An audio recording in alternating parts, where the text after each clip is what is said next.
Boa tarde a todos e a todas. Que a paz do Cristo de Deus se faça presente, né, nas nossas vidas, nossas mentes, nossos corações, dada a necessidade de todos nós de estudar os ensinamentos de nosso Senhor Jesus Cristo e nos esforçarmos para botar em prática. Que tem que fazer esforço. A gente sabe que fazer o bem não é fácil, mas nós precisamos nos esforçar para praticar o bem.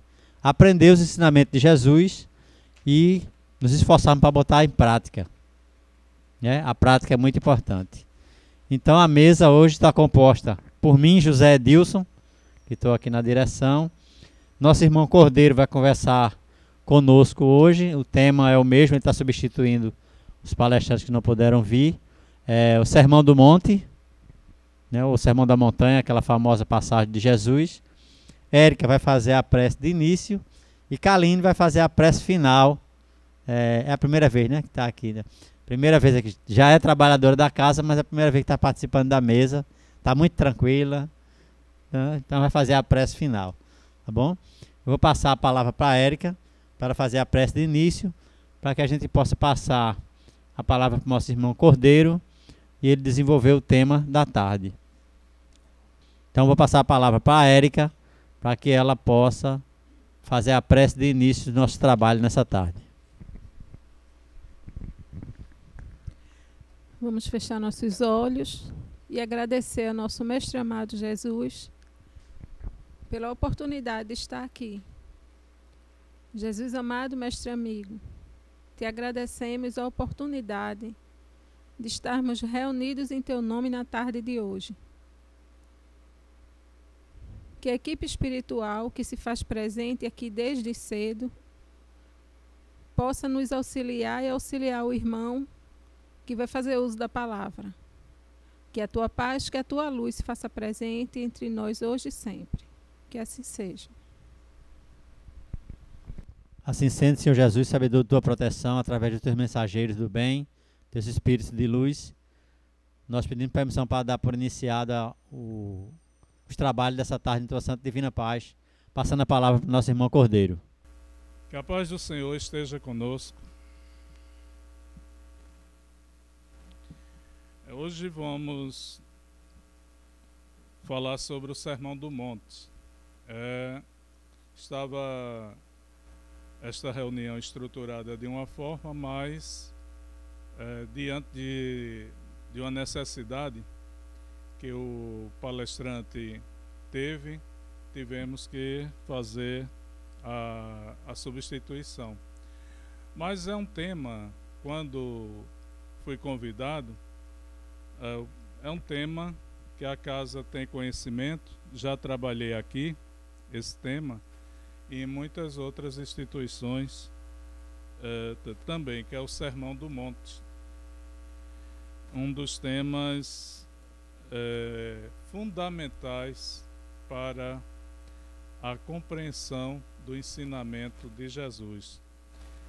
Porque, fazendo uma comparação, quando falamos de um país, para conhecer o país e ter uma relação interativa, correta, equilibrada, justa, íntegra com aquele país, vamos conhecer e respeitar a Constituição daquele país. Não é isso?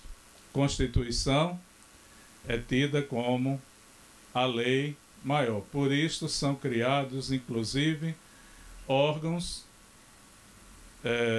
instituições para vigilância da Constituição, do respeito à Constituição. Nós temos aqui o Superior Tribunal Federal, temos Supremo, que vigiam exatamente a questão constitucional.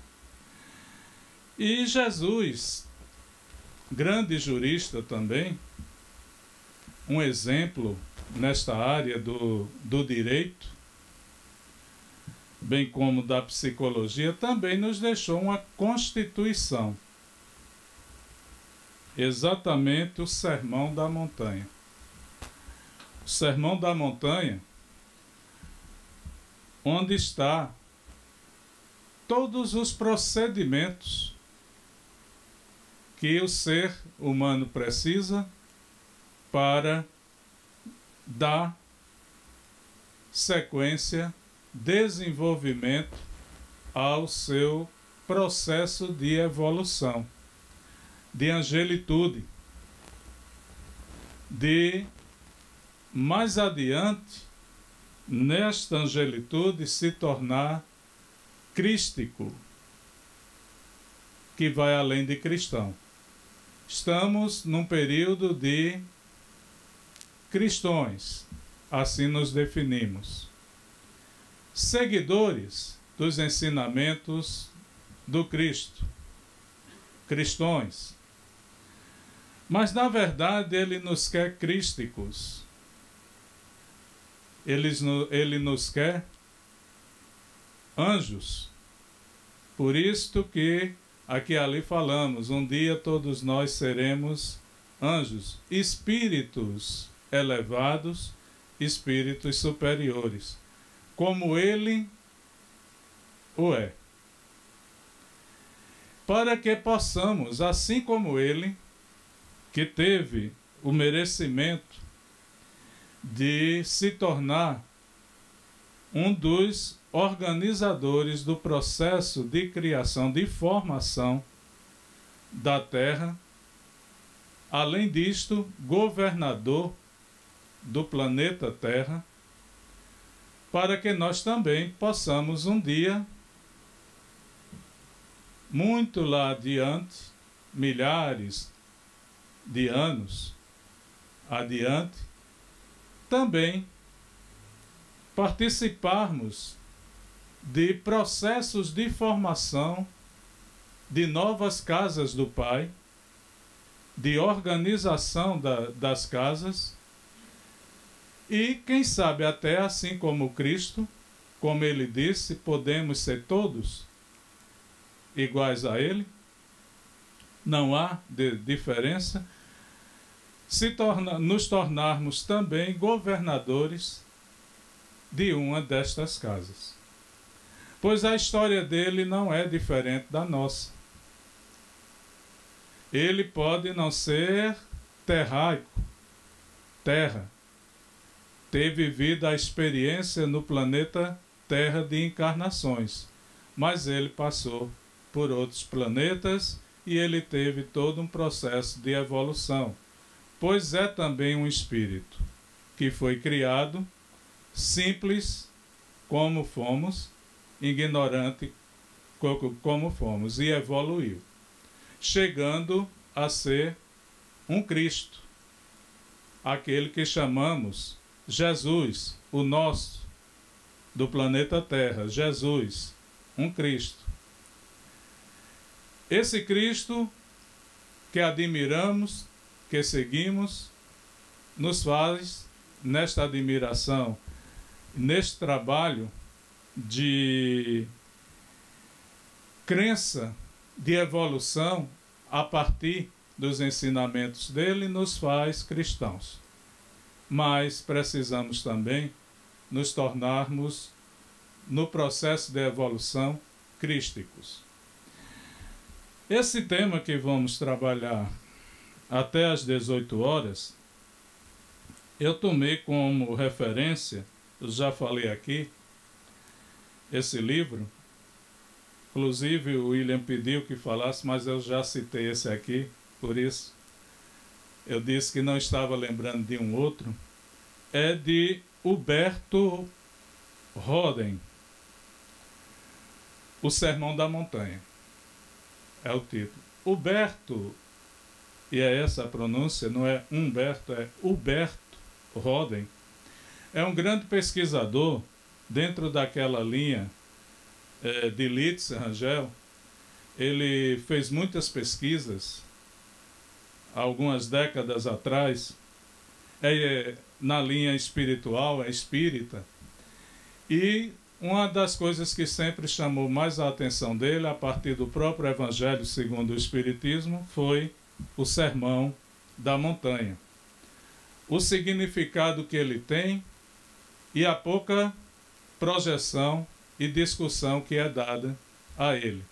Como uma forma, ele até coloca, de fugirmos diante dos problemas que nos cercam. Então é melhor não conhecer, não discutir tanto a essência da lei e ficar criando fantasias e roteiros outros para termos como parâmetros, limites, etc.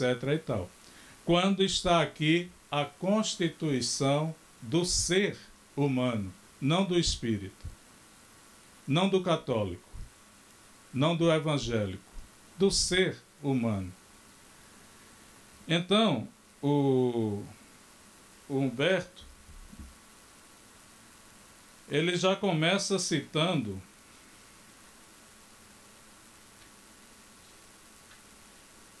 Mahatma Gandhi.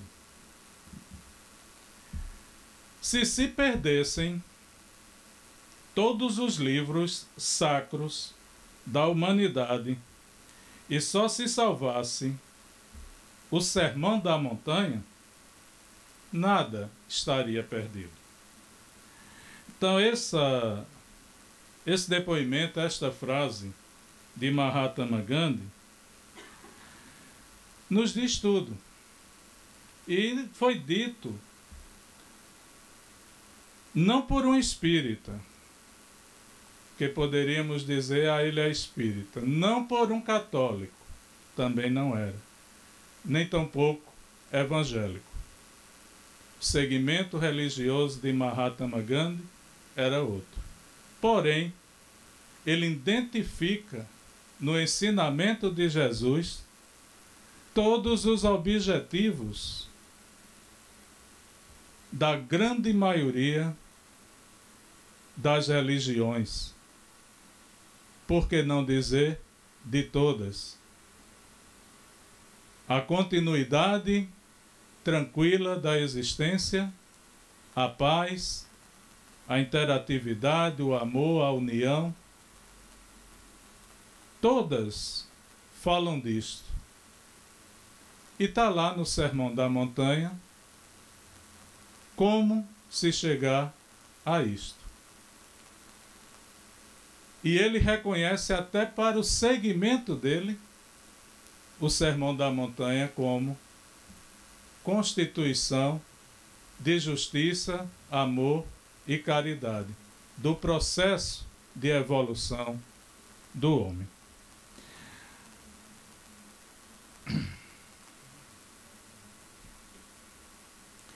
Aí ele nos diz logo a princípio, antes de iniciar a sua vida pública, fez Jesus 40 dias de silêncio e meditação no deserto. E a primeira mensagem que, logo no princípio, dirigiu ao povo é o chamado Sermão da Montanha, proferido nas colinas de Curã-Ratim, ao sudoeste do lago de Genezaré, que muitas vezes cantamos. Conta-se que um certo dia andava no lago de Genezaré. Estas palavras podem ser consideradas como a plataforma do reino de Deus, como diríamos em linguagem política. Por isso que eu fiz a comparação com a Constituição. Representam o programa da mística divina e da ética humana, visando a total autorrealização do homem. Logo de início, vem as 8 beatitudes, as 8 bem-aventuranças, onde o mestre proclama felizes precisamente aqueles que o mundo considera infelizes. os pobres, os puros, os mansos, os sofredores, os perseguidos, etc. Esta distinção entre felicidade e gozo, entre infelicidade e sofrimento, vai através de todo o Evangelho do Cristo e só pode ser compreendida por aqueles que despertaram para a realidade do seu eu espiritual. Então, isto nos leva a uma reflexão, exatamente o significado que tem o sermão da montanha. Porque se a gente acompanhar a história de Jesus passo a passo, todos os momentos, parábolas, ensinamentos, diálogo com os apóstolos, a mulher que estava com problema do sangramento, a história com Madalena, Simão no momento do sofrimento, aquele que aparece para ajudar, e tantas outros momentos marcantes da história de Jesus. Se a gente pegar passo a passo estes momentos e deixar do lado os 26 itens do sermão da montanha, a gente vai ver que se encaixa perfeitamente. Ou seja, ele apresentou a lei e foi fiel até o momento da crucificação a esta lei, a lei divina, a lei de Deus. Ele segue para e passo. Não há um momento que ele se afaste. E ele que apresenta, é ele mesmo que diz: eu sou o caminho, a verdade e a vida. Ninguém irá ao Pai senão por mim. Ele traz a nossa constituição divina, apresenta, coloca em prática, vivencia conosco, orienta. E hoje, 2019 anos depois, a gente está aqui reunido para tentar entender ainda esse ensinamento dele. Entender. Já deveríamos ter passado da fase de compreensão e estar praticando. Ser uma prática rotineira. Mas todos tiveram dificuldades e têm em entender, compreender, absorver e colocar em prática. Inclusive os apóstolos. Porque um dos primeiros privilegiados que toma conhecimento está ao lado dele no Sermão do Monte é Pedro. E Pedro leva 10 anos para iniciar, colocar em prática aquela orientação de Jesus. Pedro, tu és pedra, e sobre esta pedra edificarei o meu templo. Mas Pedro levou 10 anos para liberar o terreno para a edificação do templo, para liberar a pedra sobre a qual seria edificado o templo, o coração. Abrir o coração para esta constituição, colocar em prática, afastar os medos, os temores, os vícios e começar a trabalhar em si mesmo os ensinamentos de Jesus e a partir daí externar para os que acompanhavam. Então,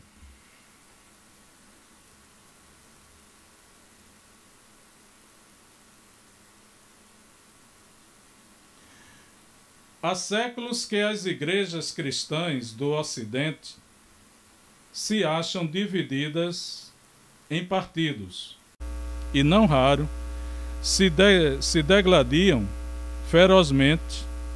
Por causa de quê? Por causa de determinados dogmas que elas identificam com a doutrina de Jesus.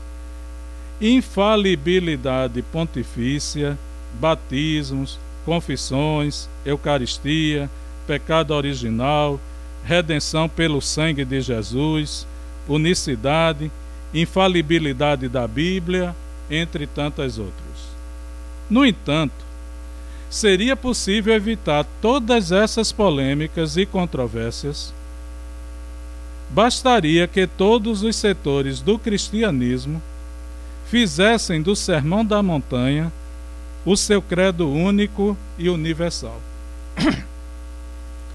Essa mensagem suprema do Cristo não contém uma só palavra de colorido dogmático teológico.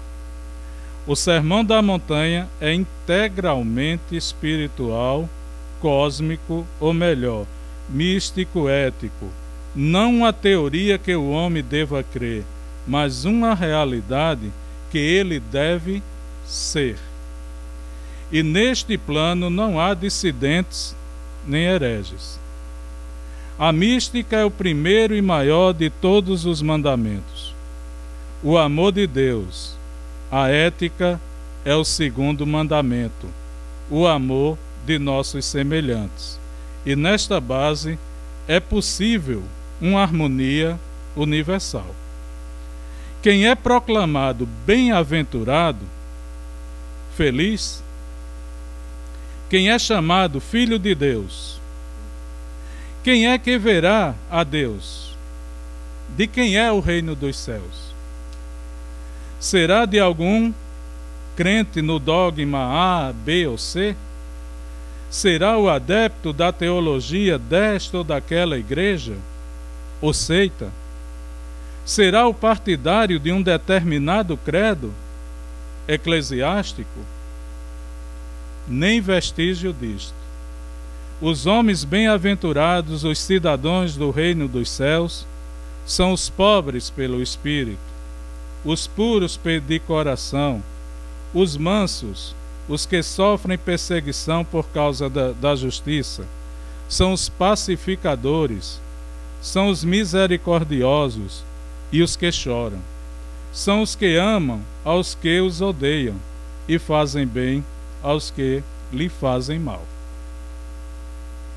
No dia e na hora em que a cristandade resolver aposentar as suas teologias humanas e proclamar a divina sabedoria do Sermão da Montanha como credo único e universal, acabarão todas as disseções, guerras de religião e excomunhões de herege e dissidentes.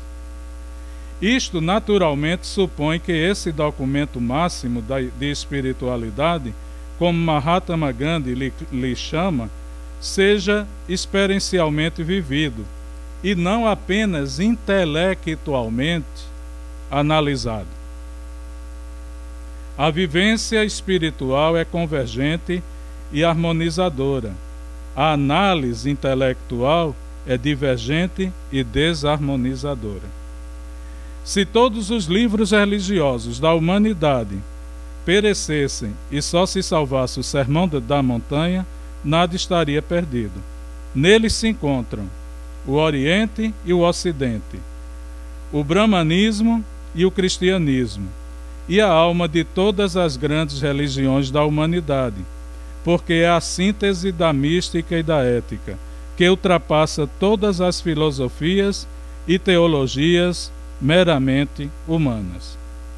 O que o Nazareno disse nessa mensagem suprema de seu Evangelho representa o patrimônio universal das religiões, seja o Kybalion de Hermes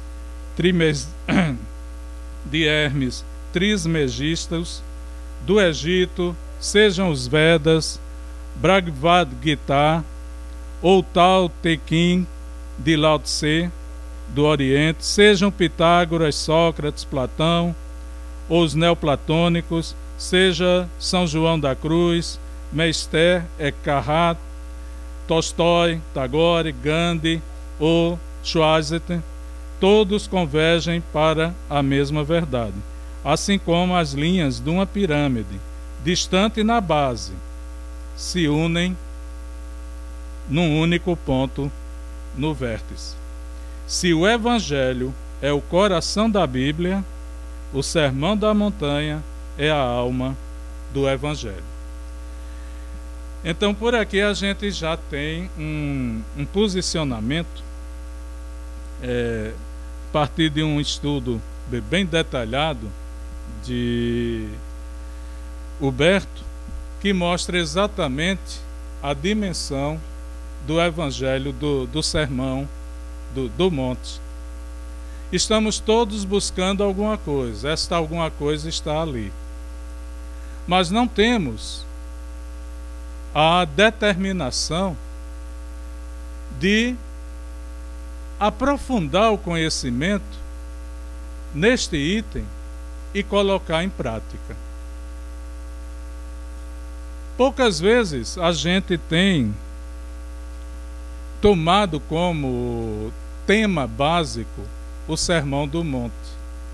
E não é só na doutrina espírita, principalmente no catolicismo, pois está mais ou menos com um ano que o Papa Francisco, numa de suas mensagens, pedem aos sacerdotes que conversassem mais durante as missas, abrissem um espaço naquele momento em que ele pode falar, colocar opinião, conversasse mais sobre o Sermão do Monte, o Sermão da Montanha. Contamos tanto a vida de Jesus, do berço, de todo aquele clima natalino, a chegada. Falamos dos milagres, falamos da crucificação, das dores, dos apóstolos, de Madalena, de Zaqueu. Mas isso tudo está sedimentado em quê? Porque aquele homem, filho de Deus, assim como nós, que estava representando governador da terra encarnado aqui, por que aquele tipo de procedimento? Porque ele veio? Para quê? E porque ele inicia apresentando exatamente no monte para uma multidão, ele toma como referência exatamente ele toma como tema a apresentação das leis divinas, através do Sermão do Monte. Há uma razão filosófica, histórica, religiosa, científica. Há uma razão em tudo isto, não foi por acaso. Ele poderia deixar para depois, apresentar na Santa Ceia, e só para os apóstolos, para que eles fossem divulgando, mas ele agiu, ele começou os 3 anos de trabalho dele, a primeira apresentação pública, digamos assim, de Jesus, para uma grande multidão, o resultante disto foi o Sermão da Montanha. E a partir daí ele vai seguindo passo a passo. Quando ele define, simplifica os mandamentos, se a gente lê na íntegra o Sermão da Montanha, é exatamente a simplificação que ele faz. Amar a Deus sobre todas as coisas e ao próximo como a si mesmo. Aí, o Sermão do Monte, as leis divinas, são 26 pontos que Jesus chama a atenção naquele dia, naquela tarde, próximo ao lago de Genezaré, naquela montanha, 26 itens fundamentais, 8 bem-aventuranças e 18 recomendações, orientações, ensinamentos. Aí ele começa pelas bem-aventuranças. Bem-aventurados os pobres de espírito. Os pobres de espírito. Aí a gente vai, puxa um dogma para a questão da riqueza, é pecado ser rico. O rico não vai se salvar.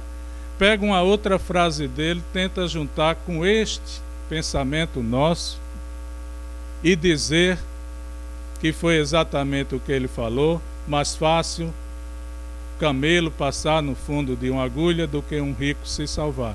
Quando a gente vai analisar, o camelo que ele fala não é o animal, se a gente for pesquisar, é um outro utensílio. E o sentido que ele diz não é jamais condenando o rico, mas sim falando de uma riqueza que nós temos e que precisamos exterminar ela o quanto antes. A vaidade, o orgulho, o egoísmo, os vícios. Por isso estamos aqui, 2019 anos depois, a conversar sobre estes ensinamentos, porque não conseguimos, a humanidade não conseguiu ainda superar isto tudo. E assim como fazemos com a Constituição do país, pegamos a Constituição divina e tentamos dar uma interpretação humana e uma aplicabilidade humana para a mesma, fugindo da realidade concreta como ele passou. Pobre de espírito é o espírito simples e puro. A gente não busca, não fala tanto aqui da pureza do espírito. É o espírito sem revestimentos, sem dourados artificiais, sem vícios. O espírito simples e natural, com conhecimento e capacidade, associando esse conhecimento intelectual à riqueza moral, que vai lhe dar a pureza natural. E é o primeiro ponto. E o que é que a gente, nós espíritas, falamos tanto? Que é necessário para termos uma evolução cada vez mais positiva, fazer a reforma íntima. E a reforma íntima é buscar o que dentro de nós? Qual é a ação? Purificar a si mesmo, interiormente, para que possamos cada vez mais ajudar os demais. É um processo que eu tenho que começar interiormente. E essa purificação eu vou ter que limpar a minha mente de muitos dogmas, conceitos, entendimentos errôneos. Eu vou ter que fazer um grande esforço para vencer preconceitos, para vencer sentimentos negativos e vencendo passo a passo, como os apóstolos fizeram. Eles que andaram com Jesus, mas quando a gente vê a história de cada um, todos enfrentaram a si mesmo. Pedro principalmente. como eu já citei aqui, Pedro passa 10 anos, vou ou não vou, faço ou não faço, sigo ou não sigo. Mas se dissessem Jesus estava errado, como um dia Paulo que questiona ele, Paulo, que conhece os mandamentos, que conhece a história de Jesus, que conhece o Sermão do Monte, 2 anos depois da passagem de Jesus, que inicia um processo de transformação. E esse Paulo, num dado momento, questiona o Pedro, que andou com Jesus,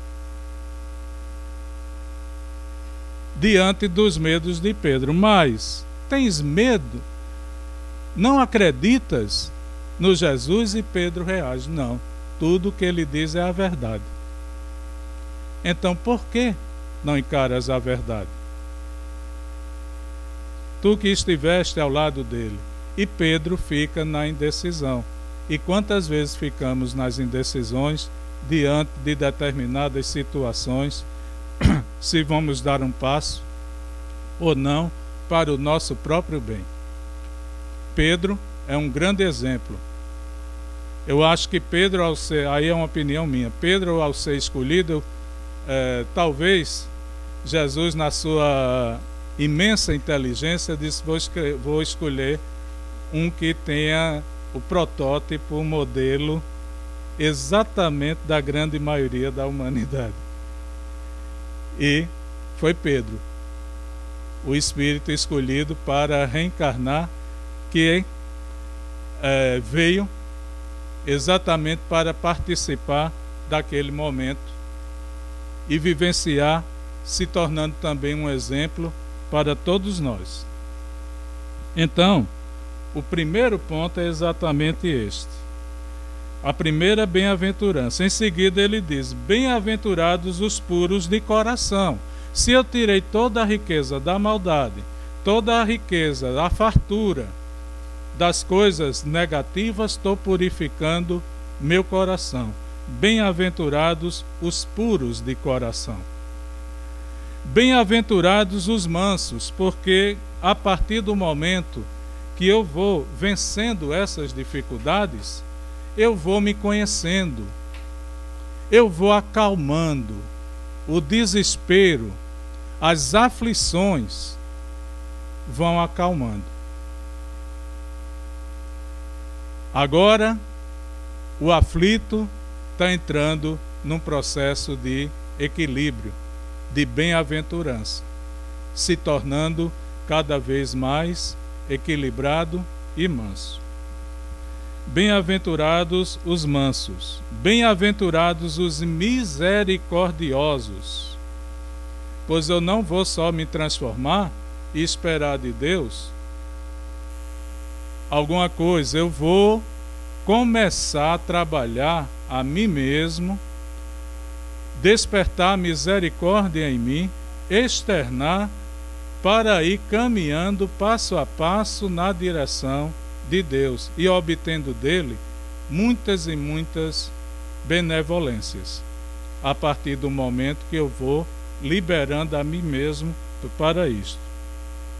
Bem-aventurados os que têm fome e sede de justiça, porque à medida que eu vou tomando conhecimento de mim, conhecendo a mim mesmo e olhando os que estão em volta de mim, eu vou começar a ter consciência concreta da realidade social, da realidade de cada um e ter como participar e ajudar cada um a evoluir de maneira justa, de maneira equilibrada.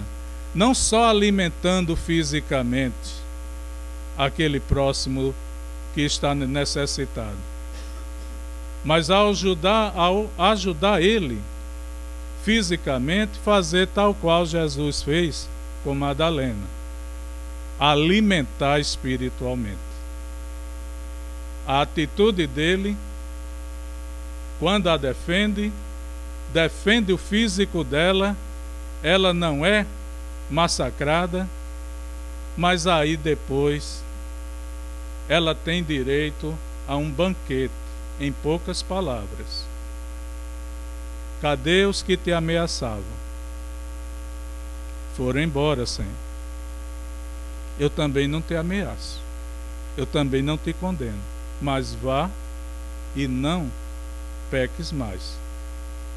Que ele diz para ela: não concordo com o que estás fazendo até agora, e te defendi. Segue, sois livre, mas recomendo, não faça mais. E ela consegue captar este alimento espiritual e digerir, no bom sentido, buscando todas as vitaminas dele, e transforma a vida dela. E quando a gente lê a história de Madalena, percebe que daí por diante ela se transforma pouco a pouco numa outra pessoa. Bem-aventurados os pacificadores, a busca da paz. Se eu tenho paz dentro de mim, eu consigo externar toda essa paz e estimular outros também a encontrar dentro de si a paz. E cada um, encontrando essa paz, vai externando e podemos conseguir pacificar o planeta em que vivemos. A paz do mundo começa em nós. Bem-aventurados os tristes, que precisam da alegria da renovação, e se eu encontro esta alegria exatamente por estar na tristeza, por isso eu vou encontrar a alegria de me conhecer, posso também levar esta alegria ao outro que ainda não se conhece. Bem-aventurados os que sofrem perseguição por causa da justiça, a justiça criada pelos próprios homens, a justiça que está dentro de nós, que indica as nossas falhas, que mostra os nossos erros, aquela justiça que, ao agredirmos alguém que está ali quietinho, sem mexer com ninguém, e corremos, já o ato de correr já é uma demonstração de que erramos. Essa justiça que está lá dentro, que me acompanha o tempo todo, e que eu preciso, a partir do momento que vou me conhecendo, que vou me transformando, que vou sendo benevolente comigo, que vou, pouco a pouco, sendo indulgente comigo, vou chegar ao ponto de ter perdão comigo mesmo, e aí começar a externar todo este sentimento, como fez Jesus com todos nós. Com Zaqueu, com Madalena, com o agressor que pediu ajuda a ele para o filho, e tantos outros casos que a gente vê na história de Jesus. Passadas as bem-aventuranças, então vem as orientações, os ensinamentos de Jesus. Vós sois a luz do mundo. Já paramos para pensar nisso, e ele não diz isso só uma vez aqui no Sermão do Monte. Em diversas passagens ele lembra da nossa capacidade, do potencial que cada um de nós temos e não desenvolvemos. Muitas vezes nos momentos de dores, de dificuldades, de aflição, de sofrimento extrema, aí conseguimos potencializar energias que depois ficamos imaginando: onde eu fui buscar esta força? Esta força alguém te ajudou, sim, mas esta força existe dentro de cada um de nós. Que, como disse ele próprio que apresentou esta Constituição, se tivermos a fé do tamanho de um grão de mostarda, aquela montanha de problemas que está diante de nós, vamos ter capacidade de dizer: te afasta daqui, e ela se afastará. Mas se acreditarmos, então ele nos coloca: vós sois a luz do mundo. Um outro ponto: contemplai os lírios do campo como crescem. A simplicidade. Olhe que lá ele diz: bem-aventurados, a primeira bem-aventurança, os pobres de espírito. E agora ele cita os lírios do campo, que não trabalham nem fiam, mas têm toda aquela pureza e beleza que nenhum outro tem. Para a época, era uma das referências de pureza e beleza, os lírios. Vós sois o sal da terra, aquele que fertiliza. Podemos desenvolver dentro de nós capacidades incríveis. Temos essa terra dentro de nós, essa potencialidade, mas muitas vezes guardamos, atravacamos e não deixamos fluir, desenvolver.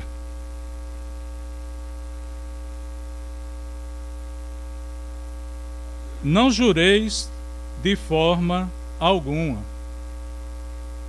pois tudo está em movimento, tudo está em processo de desenvolvimento. E muitas vezes a gente diz que jura até por Deus, juro por Jesus, faz juramentos de acusações sem ter o mínimo embasamento, simplesmente porque supõe que algo tenha sido assim, e ao externar por uma questão de vaidade, já que eu estou dizendo, e a minha palavra tem peso, e para mostrar que tem peso eu juro,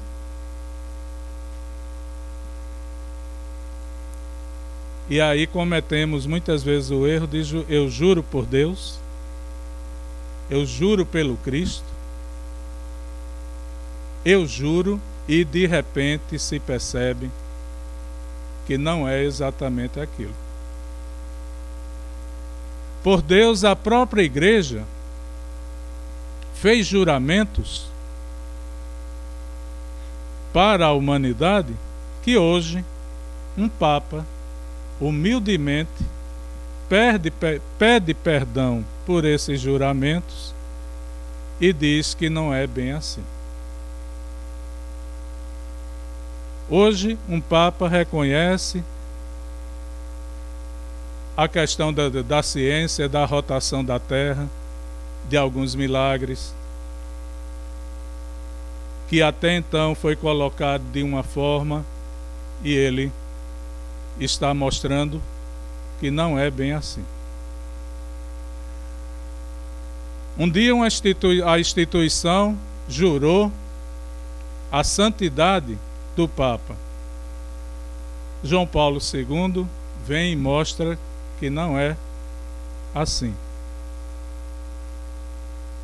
E faz questão de se apresentar tremendo, mal de Parkinson. O tempo todo ali, o Papa,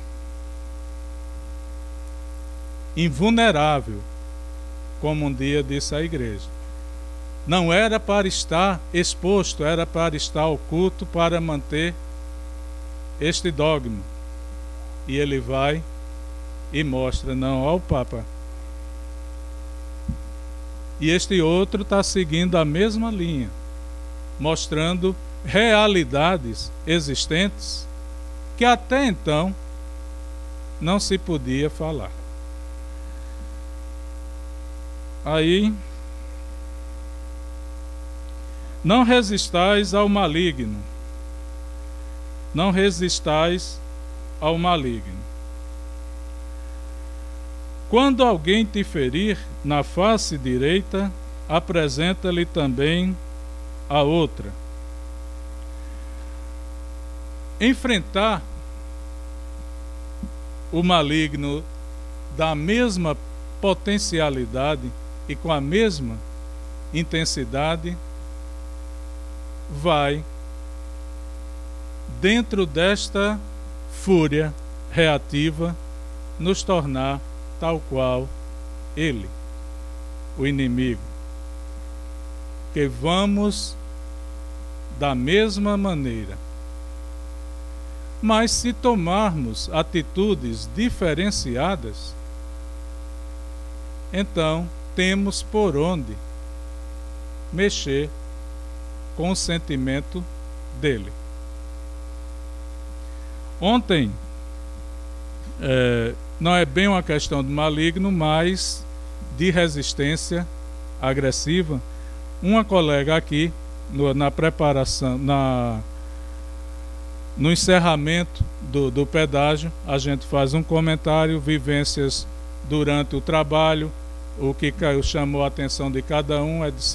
e tal, e ela coloca o seguinte: Cordeiro, hoje eu vivi um momento interessante. Um motorista agressivo, que sempre me tratou de forma agressiva, há uns 2 anos atrás, quando eu ofereci a mensagem e pedia a contribuição. Esse motorista passou um tempo, começou a permanecer mudo e ela continuou a persistir, tranquilamente, com um sorriso na face, a entrega da mensagem e o agradecimento pela atenção que ele deu. E assim se passaram 2 anos. No começo a agressividade, depois a impassividade. E ela disse que ontem ele recebeu a mensagem. Imagina se todo momento que ele agisse dessa forma ela agisse. Essa mensagem teria chegado até ele? E essa mensagem ele pode agora ler. Ele recebeu e botou lá. Na garagem pode dar curiosidade de olhar. Então, foi uma técnica, a perseverança que ela usou, que transformou também a atitude dele. Quando alguém te ferir na face direita, apresenta-lhe também a outra. Amai os vossos inimigos. Cuidado que não pratiqueis as vossas boas obras para serdes vistos pela gente. Quando jejuares, lava o rosto e unge a cabeça. Busca esta pureza. Quem não renunciar a tudo que tem, não pode ser meu discípulo. Nada daqui vamos levar. Quem quiser construir uma torre, empreender uma guerra, renuncie tudo. Não julgueis e não sereis julgados. Não condeneis e não sereis condenados. Pedi e recebereis. E nesta mesma linha procurai e achareis. Batei e abri-se-vos-á. Quem dentre vós quiser ser grande, seja o servidor de todos. Foi dito aos antigos: eu, porém, vos digo. Aí vem a questão do amor ao próximo, amar até mesmo os inimigos. Com a mesma medida com que medirdes, ser-vos-á medido. Estreita é a porta e apertado o caminho que conduzem à vida eterna, pois exige transformações. Quem ouve estas minhas palavras e as realiza, então terá o caminho aberto para seguir. Com esta frase, ele sintetiza mais adiante: eu sou o caminho, a verdade e a vida. todo o contexto resumido que ele trabalhou no Sermão da Montanha. Não citando assim, porque o tempo aqui já pede, por isso que eu fui citando, mas ele fez de forma diferente. Cada item desse mereceu uma análise, mereceu um aprofundamento dele para todo aquele povo.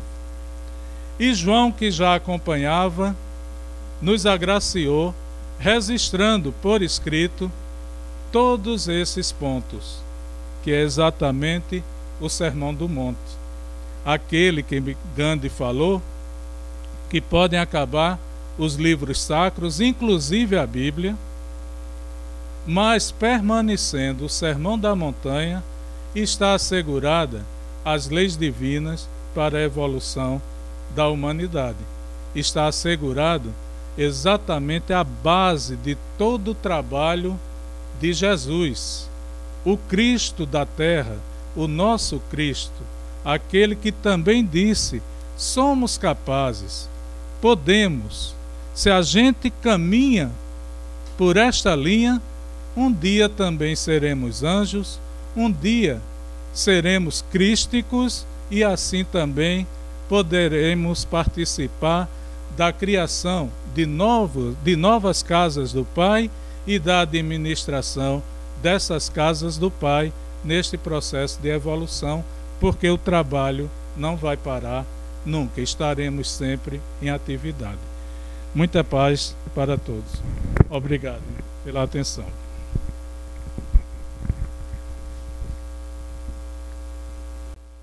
É algo que a gente precisa refletir, né? Muito importante essa passagem do Evangelho, né? Uma das mais importantes, como foi falado por Cordeiro, que nós possamos, aqueles que desejarem pesquisar um pouco mais sobre o Sermão do Monte, né? Dar uma aprofundada e principalmente nos esforçarmos para colocar em prática, né? Que a prática é que vai nos levar à perfeição. Precisamos nos esforçar para praticar os ensinamentos de Jesus.